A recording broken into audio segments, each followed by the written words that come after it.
Vous écoutez Bretagne 5, il est 8h16. Bretagne 5, l'invité de la matinale.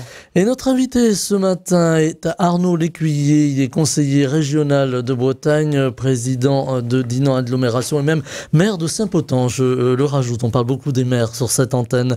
Bonjour Arnaud Lécuyer. Bonjour. Alors vous êtes venu ce matin depuis Saint-Potent d'ailleurs pour être en direct avec nous ce matin. Je vous en remercie. On va parler justement de territoire et on va parler de transport avec cette ligne Dinan-Lamballe qui avait besoin d'un petit lifting. La région a mis la main à la poche. Les travaux sont en cours. Alors pas de train entre Dinan et Lamballe. Nos auditeurs en ont l'habitude. On en a parlé cet an dernier avec la circulation routière et ferroviaire. Les travaux qui vont s'étendre encore sur plusieurs mois. Est-ce que c'est une grande volonté de la part de la région d'investir dans le ferroviaire et d'entamer ces grands chantiers ? Tout simplement, là, sur ce chantier entre Dinan et Lamballe, c'est le plus grand chantier TER en Bretagne. Notamment pour Réseau Ferré de France. Donc il y a eu quelques communications récentes sur le sujet. Effectivement, c'est un investissement important pour la région Bretagne. Elle doit prendre à peu près un peu plus de 40% du montant des travaux. Le montant des travaux, c'est 52 millions d'euros. Un peu plus de 52 millions d'euros. Donc c'est un investissement conséquent de la part de la région Bretagne et de la part des collectivités aussi. Je trouve que le département des Côtes-d'Armor, Lamballe, Terre et Mer, Dinan Agglomération, les collectivités ont aussi contribué et permis la réalisation de cette ligne entre Dinan et Lamballe. Les travaux termineront début juillet normalement 2024 et puis avec une mise en service, avec une voie de qualité. En plus, c'est une voie qui est très fréquentée pour les trajets domicile-travail ou pour les jeunes, les étudiants, lycéens, étudiants qui vont sur Saint-Brieuc, Dinan, Lamballe. Voilà. Donc c'est quelque chose qui est vraiment important pour nous, pour la mobilité, on va dire, du quotidien. Voilà, ce sont pas les grands trajets. Là, c'est vraiment pour les gens qui vont prendre le train tous les jours. Alors, on en parle beaucoup de cette mobilité du quotidien. La région, évidemment, fait, je le disais en commençant, un effort considérable sur cette mobilité du quotidien. Alors là, on a focalisé un petit peu, et pour des raisons évidentes et géographiques, sur cette ligne Dinan-Lamballe, mais on a l'impression quand même que l'État, on va parler tout à l'heure de l'autonomie, l'État s'est un petit peu mis en retrait de tous ces investissements, ces gros investissements, 53 millions d'euros, c'est quand même très très important. Est-ce que justement les régions vont devoir faire des efforts dans les années qui viennent pour surseoir un petit peu à ce retrait de l'État ? Alors, je vais être très honnête, l'État sur ce projet a accompagné, c'est plutôt Réseau Ferré de France. C'est plutôt ce volet-là qui a vraiment pêché, parce que c'est une infrastructure qui finalement va plus leur servir à la SNCF que à la région Bretagne, finalement, parce que ce sont leurs équipements qui vont rouler, même si la région Bretagne, là, va financer des rames de train. Alors, je ne sais pas si vous avez, avec vos auditeurs, le coût d'une rame de train, d'un train complet, je crois que c'est autour de 18 millions d'euros. 18 millions d'euros, voilà. 18 millions d'euros, donc c'est un sacré budget. Donc la région Bretagne va en faire l'acquisition d'un certain nombre dans les années à venir pour pouvoir remettre plus de trains encore en Bretagne. On a un réseau qui est toujours améliorable, mais qui est déjà un réseau ultra performant. Et pour revenir à la question sur le désengagement de l'État, nous, ce qu'on espère, c'est que la première ministre l'année dernière avait annoncé un grand plan auprès des régions, plan de 100 milliards d'euros sur le financement du train. Et ça, c'est quelque chose d'important. Le problème, c'est que c'était pas 100 milliards de l'État, c'était 100 milliards tout compris. Et voilà, une part pour l'État et puis vraisemblablement une part pour d'autres, dont les collectivités. Et là, aujourd'hui, ça nous pose quelques difficultés à un moment, à une période de notre époque où nous avons besoin de ces mobilités, d'investir sur le train, une énergie, un transport, comme on dit, décarboné, transport propre. Et donc ça, c'est quelque chose qui, pour nous, est particulièrement important. Il y aura des réouvertures de lignes. Allez, vous allez me voir venir avec mes gros sabots, comme l'on dit. Il y a toujours cette question de la ligne transversale entre Saint-Brieuc et Auray. Est-ce qu'on peut espérer un jour que la région puisse avoir les moyens de la rouvrir, cette ligne? Alors je vais interdire à personne de rêver ni d'espérer, mais moi je fais de la politique aussi en responsabilité, et très clairement le sujet aujourd'hui il est pas là. Le sujet il est d'entretenir, de rénover les lignes existantes. La région a engagé un certain nombre de travaux, dont la Dinan-Lamballe, et surtout ce qu'il faut voir, c'est qu'il n'y a pas que le train, il n'y a pas que le TER dans la vie. Il y a aussi les réseaux de bus que l'on met Brisgau, qui sillonnent la Bretagne, et avec des cadencements qui sont assez importants. Je pense qu'effectivement sur le secteur Loudéac, Pontivy, qui n'a pas de voie ferroviaire, a un réseau de bus, un cadencement de bus parmi les plus importants de Bretagne, notamment pour rejoindre la métropole rennaise. Donc ça, c'est quelque chose qui est important. C'est bien la complémentarité des solutions qui permettra la mobilité des Bretonnes et des Bretons. Voilà, et on n'oublie pas les îles qui sont aussi desservies par les navettes quotidiennes. Et on a aussi cette particularité avec des projets notamment entre les îles de Saint, Molène et Ouessant pour renouveler la flotte des bateaux.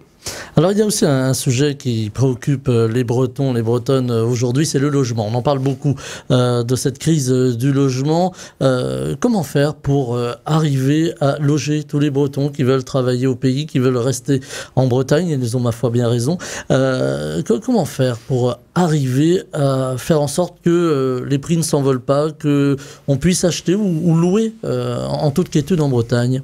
Déjà, je crois qu'il faut faire confiance aux acteurs locaux, aux élus régionaux, aux maires, aux intercommunalités, aux bailleurs sociaux. Il y a en ce moment, s'ouvre à Nantes le congrès des bailleurs de l'Union sociale de l'habitat à Nantes.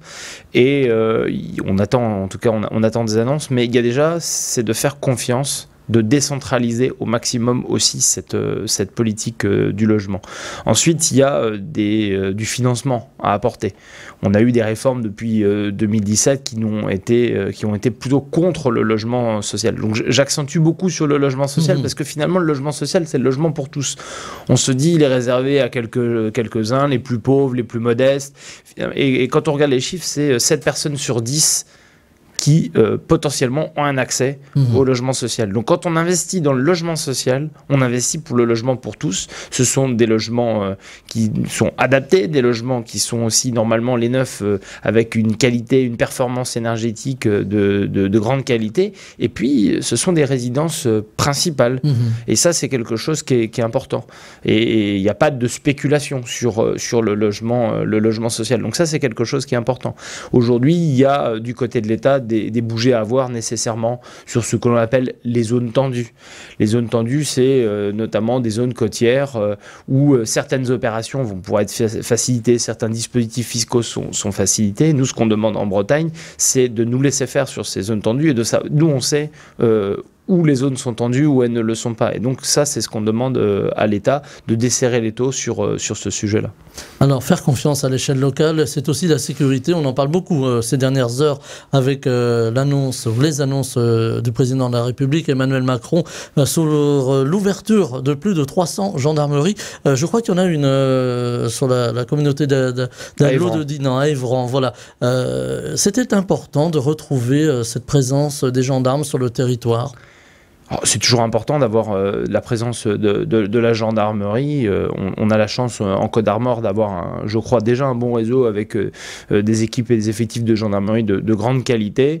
La seule question que je me pose, c'est quels effectifs vont aller aussi dans ces nouvelles gendarmeries. On parle d'une dizaine de gendarmes par gendarmerie. Mais d'où viennent-ils? C'est-à-dire si c'est pour déshabiller d'autres gendarmeries ailleurs en Côte d'Armor pour recréer des nouvelles, je suis pas sûr qu'on soit dans l'efficacité. Donc moi j'attends de voir. Donc on va s'en féliciter. Le quinquennat Sarkozy avait été destructeur de ce point de vue-là en termes d'effectifs.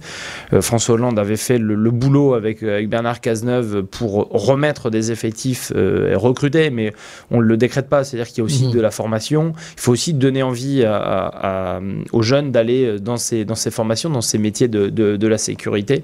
Et donc, voilà, on va voir. mais il y a aussi d'autres sécurités sur lesquelles les gens nous attendent. Je pense aussi à la sécurité au terme de santé. J'aimerais qu'on ait autant d'attention sur les questions de santé aussi, qui sont aussi particulièrement attendues en Bretagne. Oui, on a des voix qui s'élèvent. Alors, j'allais y venir à Arnaud Lécuyer pour dire, voilà, c'est bien les gendarmeries, on a besoin de sécurité dans nos campagnes, il y a des trafics de drogue, c'est un petit peu comme partout. Voilà, les campagnes restent sûres, hein, je rassure nos auditeurs qui nous écoutent au loin. Mais il y a cette sécurité, effectivement, du logement, on en parlait à l'instant, et cette sécurité de la santé. On peine à recruter des médecins dans les campagnes, et on voit les lits d'hôpitaux qui ferment, hein, on l'a vu dans l'actualité ces derniers jours. Est-ce que vous trouvez qu'en la matière, le gouvernement pourrait faire un effort ? Je ne vais pas l'accabler non plus, parce que la situation, elle ne date pas d'hier, elle ne date pas de ce quinquennat. Faut aussi être tout à fait honnête. Je crois qu'on a besoin en France de se reposer la question d'un modèle de santé, et j'allais dire de santé sur le social, le médico-social aussi. Donc ça veut dire que ça va partir aussi de la plus tendre enfance, des tout petits, pour aller jusqu'au grand âge, c'est-à-dire la question de la dépendance. Je pense qu'aujourd'hui, dans un département comme les Côtes-d'Armor, le sujet principal, il est autour des questions de dépendance, des questions de fin de vie. Comment est-ce qu'on assure dignement la fin de vie? Et on a le sujet des EHPAD qui est lancinant. Ça fait des années on est dans la même spirale négative sur les EHPAD en termes de financement. Mais finalement, le financement vient aussi dégrader un jour la qualité de l'accueil, la qualité du service, la qualité de la prise en charge. Et je crois que si on n'arrive pas à poser cette question de ce qu'on dit, comme on dit, le cinquième risque, hein, celui de la dépendance, je crois qu'on s'en sortira pas. Et un département comme les Côtes-d'Armor est particulièrement sensible, parce qu'on a un département qui est un peu plus vieillissant que d'autres, et on se doit d'assurer une fin de vie la plus digne possible, soit à domicile, soit dans les établissements pour nos anciens. Alors il y a aussi la psychiatrie, hein, on le voit aujourd'hui, qui est en crise, hein, on n'a plus les moyens d'assurer le suivi des patients qui sont en psychiatrie. Alors ça résonne sans doute à vos oreilles, Arnaud Lécuyer, puisque à Dinan, il y a un centre psychiatrique. Là aussi, il y a une urgence. Oui, la santé mentale fait partie des objectifs. Alors, pour Dinan Agglomération, on travaille dans le cadre du contrat local de santé, ce qu'on appelle un CLS. Le contrat local de santé a identifié déjà depuis quelques années la santé mentale comme étant un des enjeux sur ce territoire. Ça avait été identifié déjà comme une des marges de progrès, en tout cas une action qui devait être menée. Alors, avec les professionnels aussi, le travail suffisamment en amont, et la santé mentale aussi chez les plus jeunes. On a ouvert il y a quelques jours de cela un point accueil écoute jeune, alors sur Dinan, mais sur plusieurs points du territoire de l'agglomération. Et je crois que c'est quelque chose sur lequel on doit aussi investir, parce que finalement c'est le bien-être de chacun qui peut être remis en cause pour diverses raisons, pour des violences intrafamiliales, ça peut être des problèmes de harcèlement, ça peut être des problèmes aussi financiers. Et on a des raisons de penser que la santé mentale, c'est aussi un champ à investir pour un territoire qui se veut être accueillant et prenant le bien vivre. Alors, le bien vivre, c'est aussi le bien manger. Le bien manger, c'est l'agriculture. Vous me voyez venir, là encore, Arnaud Lécuyer, puisque je ne l'ai pas précisé, mais vous êtes en charge des questions agricoles à la région. L'agriculture, c'est un vaste dossier. Est-ce qu'il faut changer déjà le modèle agricole breton? On en parle beaucoup. J'ai posé la question à quelques-uns de nos invités ces derniers jours. Il faut renverser la table? Quand on renverse la table, elle peut nous tomber sous les pieds. Donc ça, déjà, c'est une première difficulté, mais très clairement, le modèle breton, c'est un modèle agricole, polyculture élevage, c'est-à-dire qu'on fait, on a une diversité dans notre agriculture bretonne. On est c'est vrai, très ancré sur l'élevage, très attaché à l'élevage, et moi c'est mon cas. On a une chance aujourd'hui d'avoir de l'élevage en Bretagne. Il y a d'autres régions ailleurs en France ou ailleurs dans le monde qui rêveraient d'avoir de l'élevage. Donc ça, il faut qu'on en soit conscient. On a aussi une responsabilité. On parle beaucoup des questions de sécurité, de souveraineté alimentaire. La Bretagne, à sa place, participe aussi à cette souveraineté alimentaire. Donc on a un modèle breton autour de la polyculture élevage qui est nécessaire, mais qui est toujours en évolution. Et moi, c'est ce que je regarde aussi, c'est que l'agriculture des années 80, quand mon père a commencé sa carrière, elle est résolument différente de celle de 2020 ou du moment où il a transmis sa ferme. Et moi, je suis persuadé que si on reparlait d'agriculture dans 20 ans, elle aura encore bougé. Elle va vers plus de transition agroécologique. C'est une agriculture qui est sensible à la question énergétique, à la question des gaz à effet de serre, à la question de l'autonomie à la ferme. L'autonomie dans les fermes, voilà, c'est produire son énergie, essayer de produire une partie de l'alimentation pour le bétail, faire attention à la ressource en eau. Et finalement, c'est aussi une autonomie de décision. Souvent, Arnaud Lécuyer, les agriculteurs sont pointés du doigt. On l'a vu là encore dans l'actualité récente avec ces fameuses bassines à Sainte-Soline ou stocker l'eau. On en parlait hier d'ailleurs avec notre invité. Comment faire pour préserver la ressource? Comment faire pour être plus écologiste? Comment faire aussi pour faire dialoguer deux mondes agricoles, celui des agriculteurs bio et celui des agriculteurs conventionnels? Je pense que le dialogue, il existe. En tout cas, nous, on essaie de le faire vivre à la région Bretagne. Mais dire sur le sujet de l'eau, il n'y a pas d'agriculture sans eau. Donc ceux qui pourraient penser qu'on est capable de produire des denrées alimentaires sans eau sont dans une grande ignorance et surtout véhiculent des idées qui ne sont pas les bonnes. Le sujet, c'est qu'en Bretagne, vous avez évoqué les laits de Sèvres, Sainte-Soline, ce sont des bassines qui sont très clairement 10, 15, 20 fois plus importantes que ce que l'on fait en Bretagne. C'est-à-dire que les réserves que l'on fait, les retenues collinaires que l'on fait en Bretagne sont de l'ordre de 30 à 40 000 mètres cubes. Alors, pour le commun des mortels, c'est sûr que c'est plus qu'une baignoire, c'est plus qu'une piscine.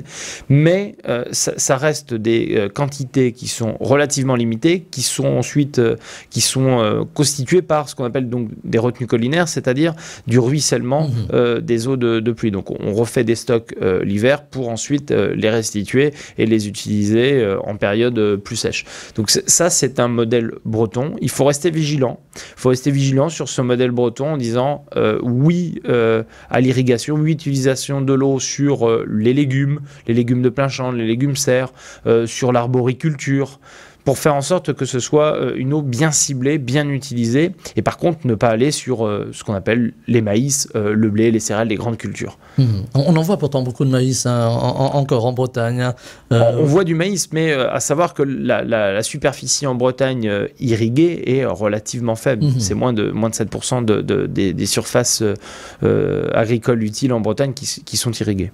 Et puis il y a la transmission des fermes. Vous en avez dit un tout petit mot en évoquant votre père, mais aujourd'hui, il y a toute une génération d'agriculteurs qui va partir à la retraite. Les jeunes attendent pour s'installer. Est-ce que la région Bretagne peut faire office de facilitateur?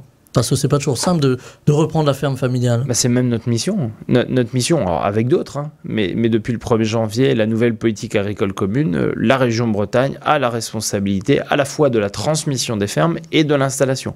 Donc c'est sans doute la plus belle des responsabilités, puisque là on parle de l'avenir de l'agriculture en Bretagne. On a lancé les états généraux de l'installation transmission au début de ce mandat avec le président Loïc Chenet-Girard.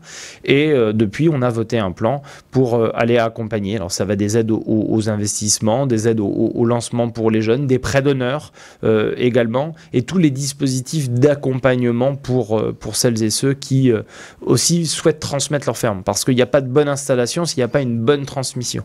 Et donc ça, c'est les nouveaux dispositifs que l'on va mettre en place d'ici à la fin de l'année. Ça s'appelle un diagnostic transmission. J'ai un peu plus de 50 ans, je vais transmettre ma ferme dans une dizaine d'années. Et comment je fais pour évaluer ma ferme? Alors il y a l'évaluation économique bien entendu, il peut y avoir une évaluation aussi environnementale. Et est-ce que ma ferme, elle est transmissible? Est-ce que par exemple mon foncier, les terres que j'exploite, elles sont autour de ma ferme ou est-ce qu'elles sont dispersées? Si elles sont autour de ma ferme, c'est plutôt une chance. Si elles sont dispersées, ça peut être un inconvénient. Et comment dans les années qui viennent, j'essaye d'améliorer cette situation par là pour le coup de l'échange parcellaire, ou ça peut être un investissement que je fais ou que je ne fais pas. Ça peut être aussi de renforcer mon autonomie énergétique. Donc ça, le diagnostic transmission, diagnostic 360, il est en cours de préparation pour faire en sorte que tous celles et ceux qui ont envie de transmettre à des jeunes, eh bien, puissent le faire dans les meilleures des conditions. Et encore une fois, en Bretagne, je pense que s'il y a une région en France où c'est la bonne région pour s'installer, c'est bien en Bretagne. On a tout un écosystème, on a des savoir-faire techniques, on a des savoir-faire humains. on a aussi cette densité d'entreprises, on a ce réseau en Bretagne qui permet à un jeune de ne jamais être isolé au moment de son installation et pendant son parcours de chef d'entreprise. Voilà, sécuriser et puis aider les jeunes agriculteurs. L'agriculture, elle est aussi à la télévision. Il y a une série qui va démarrer bientôt, qui a fait d'ailleurs une petite polémique. On a pu lire dans la presse l'expression d'Inès Léraud qui reprochait un petit peu à la région de ne pas avoir diffusé le film Algues vertes, mais d'avoir finalement diffusé la série. Bon, alors on va pas rentrer dans la polémique, mais ça s'appelle quel commentaire de votre part? Déjà, on est très fiers d'avoir financé une série qui va passer à 1 heure de grande écoute et qui va être disponible sur les plateformes avec France Télévisions. Oui, je n'ai pas précisé. C'est quelque chose qui est, dont on est particulièrement fier. Ça se passe dans un lycée. Alors c'est un ancien lycée, mais dans la série, ce sera un lycée. Donc on fait à la fois la promotion de l'élevage, on fait la promotion de la jeunesse et on fait la promotion dans un lycée agricole. Moi je trouve que c'est une super image qu'on va donner de l'agriculture, de la Bretagne et des jeunes, et dans leur grande diversité. Alors moi j'ai pas eu l'occasion encore de voir l'avant-première, parce que c'était hier soir à Vitré, et on était bien à Vitré, au théâtre, je crois que c'était au théâtre municipal de Vitré. Le président Chéné Girard, ma collègue Béatrice Massé, qui est en charge de la culture, y était. A priori, ça s'est très bien passé. J'ai eu le président encore hier soir, il m'a dit que c'était une très belle série dont on pouvait être fier. Puis les polémiques, je les laisse à celles et ceux qui veulent bien les faire. Alors on va parler de ce qui était encore il y a quelques années un gros mot, mais ça l'est plus aujourd'hui, l'autonomie. Et là on a entendu, on va encore parler de votre président Loïc Chéné-Girard qui s'est exprimé à Saint-Malo en fin de semaine dernière suite aux propos du président de la République Emmanuel Macron en Corse. Voilà, le mot autonomie est lancé pour la Corse et en substance le président de la région a dit pourquoi pas nous. Ben oui, pourquoi pas nous? Il l'a écrit d'ailleurs. Il a écrit son livre qui était sorti en 2020-2021. Et il était venu en parler au micro de Bretagne ici même.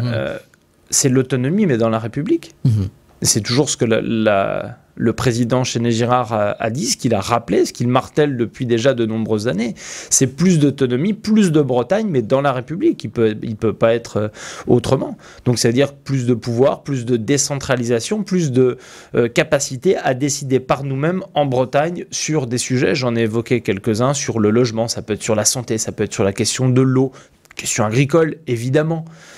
Sur des sujets sur lesquels nous sommes attendus, et de se dire que si on décide en Bretagne, c'est pas contre la France, mais de se dire que tout simplement décider en Bretagne sur ces sujets-là, c'est accepter qu'en Bretagne c'est un petit peu différent que ce qu'il y a en Occitanie, en Alsace ou dans les Hauts-de-France.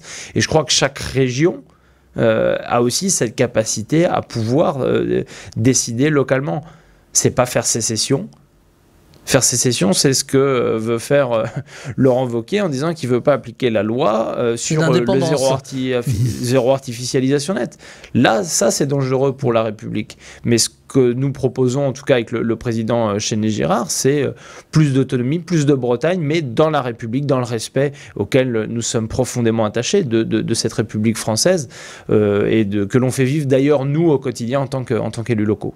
Voilà, rester dans la République française avec les spécificités de chaque région. La Bretagne est une région à forte identité culturelle, hein, on le dira jamais assez, mais justement, faire vivre la Bretagne dans la République, il y a aussi un autre niveau, c'est l'Europe. Est-ce qu'on peut imaginer un jour une Europe fédérale avec des régions très fortes ? L'imaginer, oui. Et il y a des mouvements politiques qui portent cette Europe, ce fédéralisme européen. Après, aujourd'hui, on en est relativement loin. Et moi, aujourd'hui, ce que je souhaite surtout pour la question de l'Union européenne, il y aura des élections l'an prochain au Parlement européen, c'est surtout plus d'Europe. Plus d'Europe parce qu'on voit que partout où l'Europe est présente, partout où l'Union européenne est présente, ça amène plus de solidarité et ça permet aussi de travailler en commun entre les régions, entre les pays, entre les peuples européens. Et ça, c'est quelque chose qui est particulièrement intéressant. Sur les questions, moi, qui m'occupent particulièrement, que sont les questions agricoles ou alimentaires, je crois que l'Europe, elle est plutôt une solution. C'est plutôt une solution lorsqu'on parle de souveraineté. C'est illusoire de penser qu'on va penser la souveraineté qu'à l'échelle de la Bretagne, la souveraineté alimentaire à l'échelle de la Bretagne, même à l'échelle de la France. Donc on a cette chance de pouvoir travailler au sein de l'Union européenne. Alors, il y a bien entendu des bagarres sur le sujet du dumping fiscal, sur les questions environnementales, sur le bien-être animal, où il faut absolument pas lâcher. Et de dire que ce que l'on fait en Bretagne, finalement, ça peut être aussi un modèle ailleurs. Alors, on va pas forcément imposer aux autres, hein, mais de dire que la façon dont nous travaillons aussi ces sujets agricoles, bah, écoutez, ça peut être aussi une solution, notamment pour la réduction des gaz à effet de serre, puisque c'est un des sujets portés au niveau européen, c'est un sujet de discussion. Et on l'a vu dans le cadre de la guerre en Ukraine. Je crois que là, la position européenne, l'unité européenne sur ce sujet-là, bah, ça a permis de renforcer la voix de l'Europe, la voix de l'Union au sein du concert mondial. Voilà. Apaiser les dissensions possibles et puis aussi apaiser une société. Je terminerai là-dessus parce qu'on voit qu'aujourd'hui la société est très fracturée. Alors la Bretagne n'y échappe pas, les discussions sont parfois fortes comme l'on dit. Est-ce que c'est aussi le rôle des élus, et là je vais être plus sur les élus, d'essayer d'apaiser, d'essayer d'éviter que cette société se fracture, d'essayer de la faire dialoguer, parler chaque jour? Ben oui, on dit souvent les élus, les fantassins de la République, mais fantassins, ce sont des militaires. Donc, on va essayer en tout cas d'utiliser peut-être un mot moins guerrier. Mais effectivement, notre boulot au quotidien, c'est d'essayer de réparer ces petites fractures, d'essayer de les limiter, d'essayer de faire en sorte justement que les gens puissent bien vivre en proximité. Voilà, la première des choses, c'est déjà essayer de pacifier les petites tensions qu'il peut y avoir sur des sujets, des broutilles du quotidien. Et c'est aussi de créer au sein d'une commune, au sein d'une région, au sein d'un département, essayer de créer de la cohésion sociale. Et je pense que les élus locaux, ils ont un rôle particulièrement important, au même titre que les bénévoles associatifs, qu'un certain nombre aussi de professions qui sont dans le lien social et dans la cohésion sociale. Je pense beaucoup aux professions de santé. Il ne faut surtout pas les négliger. Et je crois que malheureusement, de ces dernières années, moi ce que je retiens c'est qu'un certain nombre de ce qu'on appelle les corps intermédiaires, avec, j'y ajoute aussi les syndicats, les partis politiques, les grandes associations, on a été sans doute un peu méprisés, un peu mis de côté, avec cette croyance que le pouvoir pouvait s'exercer directement du chef de l'État jusqu'au peuple, voilà, dans cette relation directe, quasi fusionnelle. Ça ne fonctionne pas parce qu'il n'y a pas de tampon, il n'y a pas de corps intermédiaires justement qui sont là aussi pour mettre de l'huile dans les rouages et pour mettre de la cohésion entre les Français. Arnaud Lécuyer, conseiller régional de Bretagne, président de Dinan Agglomération, j'ajoute, maire également, hein, donc sur le terrain, maire de Saint-Potent, hein, je le précise. Merci d'avoir été avec nous ce matin en direct dans la matinale. Je vous souhaite une très belle journée. Très belle journée à vous. Bretagne 5 matin, Stéphane Hamon.